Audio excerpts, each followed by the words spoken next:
You are stardust, and I mean that quite literally. Stars are essentially the factories of the universe. They take in light elements like hydrogen and helium and smush them together into heavier elements. Of course, the really heavy elements are made in supernova explosions at the end of a star's life.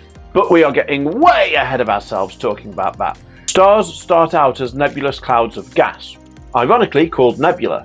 Due to perturbations such as things like random movements or electromagnetic radiation knocking something into a path, these bits of dust start to clump together. As this clump grows, gravity starts to make more dust come towards it, and it grows exponentially quickly. As it grows, its mass, gravity, and temperature also increase. Increase in temperature and gravity start forcing the smaller atoms together, and eventually nuclear fusion starts. The path that star follows is determined by how much mass it can accrete and gain in that initial growth stage.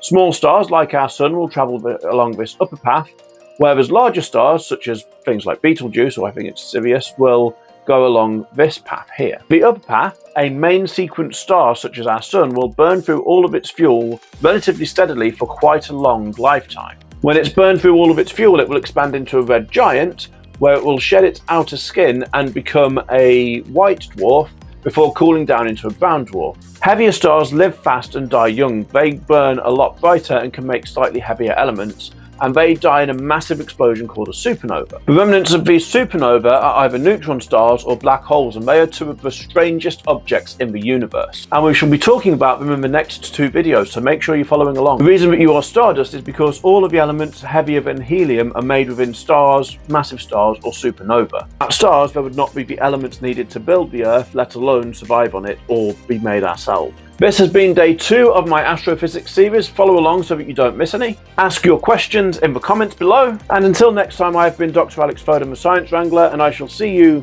one of these days.